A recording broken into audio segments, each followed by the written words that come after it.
Day 1. Las Vegas to Grand Canyon. Desert roads and endless skies.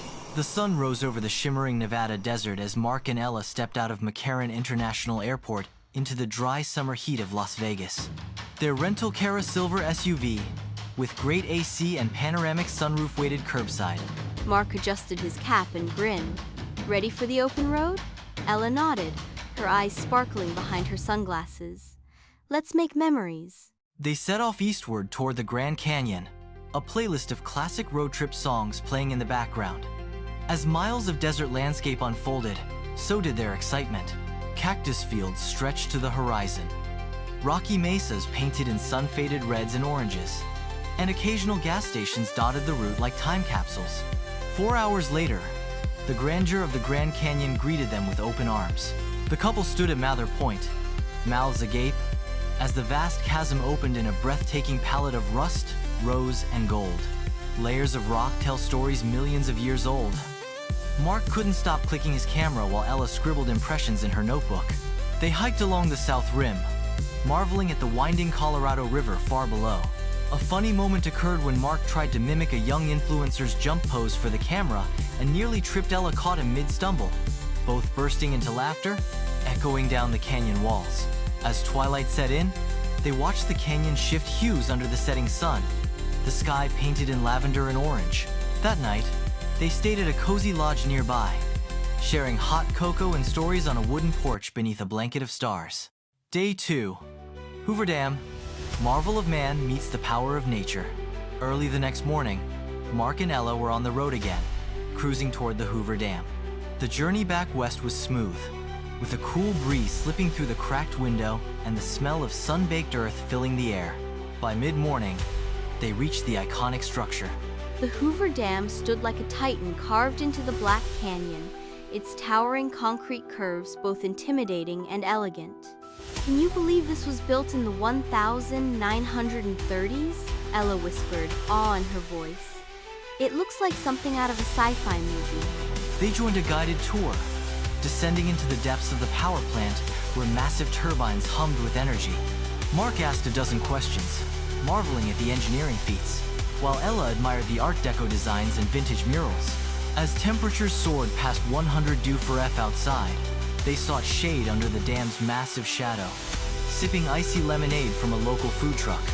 Later, they crossed the Mike O'Callahan, Pat Tillman Memorial Bridge for panoramic views of the dam. Ella held tight to Mark's hand, not loving the height, while Mark was too busy adjusting his lens to notice his vertigo. In the afternoon, they cooled off at Lake Mead, dipping their feet in the refreshing water and watching speedboats carve trails through the shimmering surface. It was a peaceful end to an energetic day. Day 3. Las Vegas, the city of lights and dreams. That night, they arrived back in Las Vegas and checked into a hotel just off the Strip. The next morning, Las Vegas greeted them like an explosion of color and sound. Bright billboards blinked, fountains danced to opera, and street performers dazzled with fire and flair. They started their adventure at the Bellagio, standing in awe as the famous fountains performed to Andrea Bocelli. Mark filmed it all, occasionally zooming in on Ella's full of wonder face.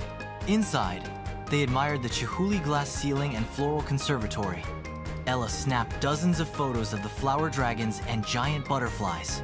Next stop, Caesar's Palace, where they strolled through marble halls and Roman statues. At the Venetian, they took a romantic gondola ride, serenaded by a charming singer in a striped shirt and straw hat.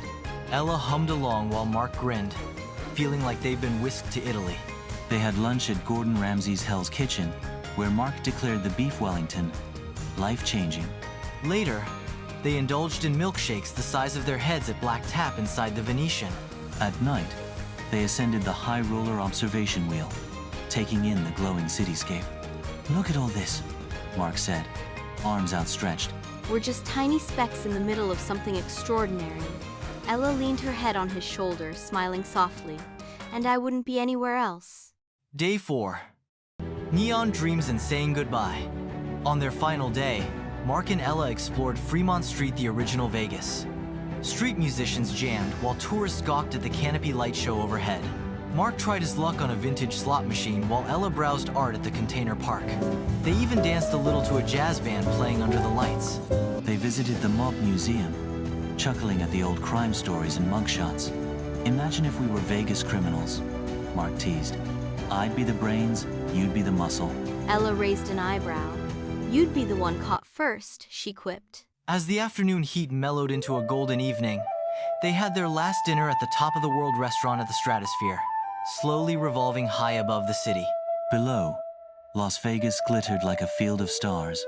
Mark reached for Ella's hand across the table. 4 days, he said, and still not enough. Ella nodded. Then we'll come back. Reflections on the journey. Back at the airport, as their plane prepared for takeoff, Mark and Ella looked through the photos on his camera. Sunrises over the canyon, smiles at the Hoover Dam, neon lights and gondolas. Each picture told a story. Each moment was a memory etched into time. Their trip wasn't just about the places, it was about rediscovering their spirit of adventure, about laughter under stars and walking hand in hand through history, about proving, even at 60 and 65, that life's magic never fades, it just changes shape. As the desert below slipped away beneath the wings of their plane, Ella leaned her head on Mark's shoulder. Where to next? She whispered. Mark smiled, eyes still on the horizon. Anywhere, as long as it's with you. End of story.